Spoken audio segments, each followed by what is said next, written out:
Hello everybody, my name is Hillary Pacheco with the Jackson County Public Library in Seymour, Indiana.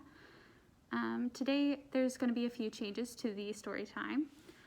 As you notice, I am wearing my mask. I want you guys to do the same because I don't know about you, but New Year, less virus. Sounds amazing. Today's story is one that I'm sure we can all relate to. It's about a very grumpy old woman. Which I feel that I embody well. No. But today's book is Leave Me Alone, and it talks about an old lady, seen here, who is very overstimulated by everything that's going on around her. And she's got so many tasks that she has to get done. She's got to knit all these sweaters, and she's feeling overstimulated by everything. And so she just wants to be left alone. And I think that's so easy to do right now.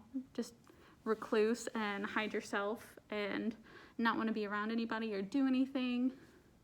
But I think it's very important that we do still feel that sense of community and not take anyone or anything for granted.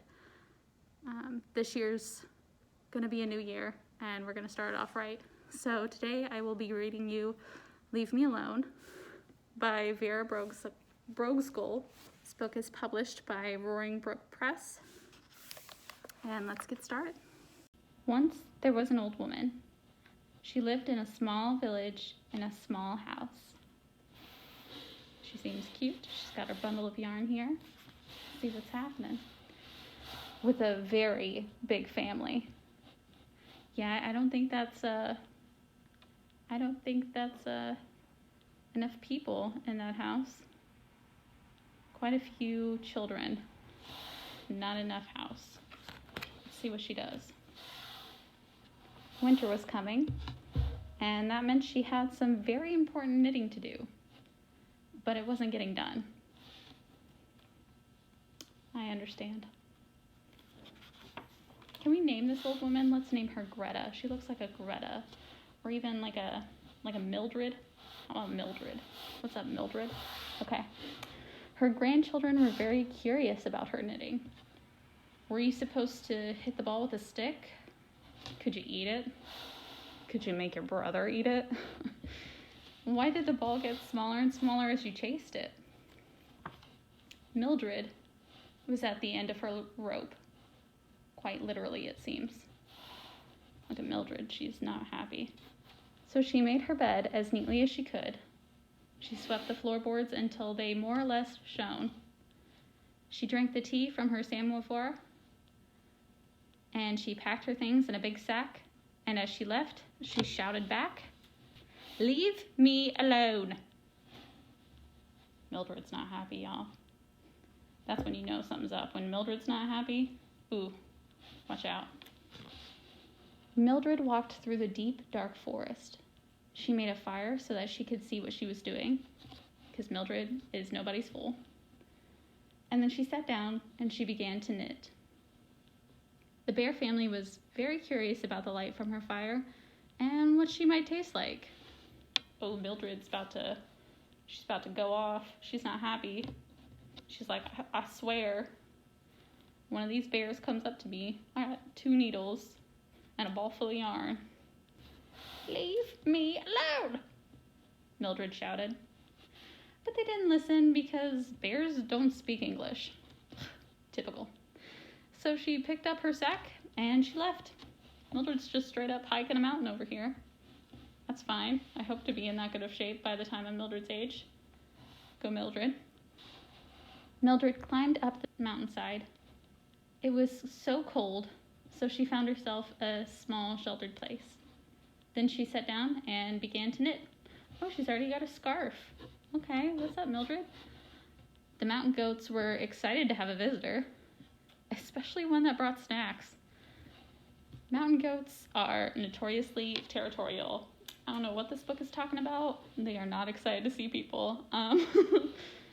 As an avid hiker, I can tell you, they do like to snack, though. Mildred's still not happy. "Leave me alone," Mildred shouted. But the goats were too busy fighting over the red ones which they all agreed were the best. So she picked up her sack and she left. This couple down here looks pooped out. They've eaten too many red balls of yarn. Mildred climbed higher and higher up the mountain. She reached the top and climbed onto the moon. Because why not? Because Mildred is unstoppable.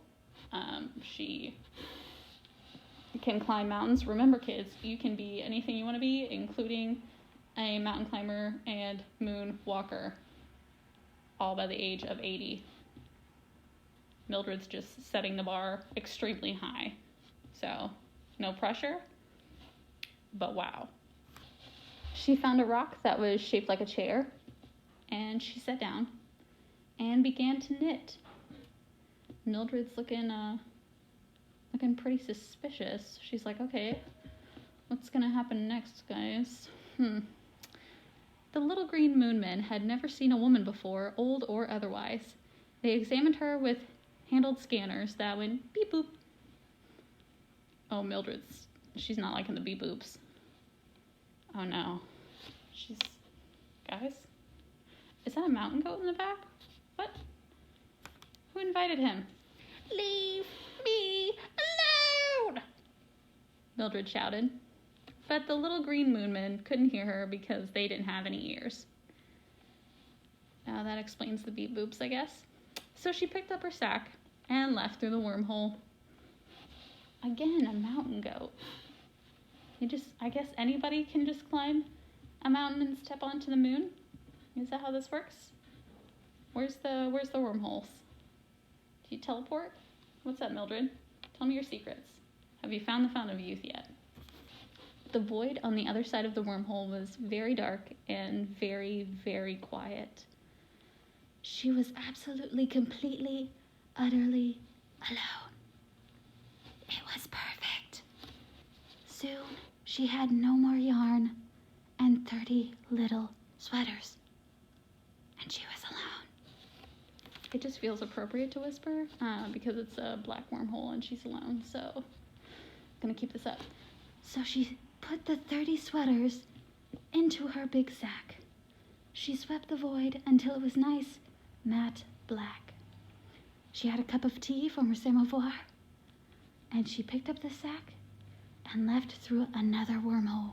How many of these things are there? I'm starting to get a little concerned about the amount of wormholes that are happening in Mildred's lifetime. Is this just a normal thing?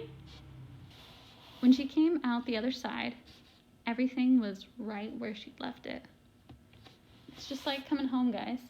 Imagine that. Your messy room that you left this morning, still there when you come home. Mildred didn't say a word. Look at that, she's so happy. She's like, you know what? I was so overstimulated and I took it out on you guys, but you know what? I went and I did the thing that I needed to do that was really weighing down my mind, and I came back and I feel better now, and I got you guys sweaters. So if we can all just be warm and cozy together, that'd be chill. And I agree, Mildred, so thank you for that. And that concludes today's story time. Join me next time for A Creepy Pair of Underwear, a story by Aaron Reynolds and Pete Brown. We'll see you next time.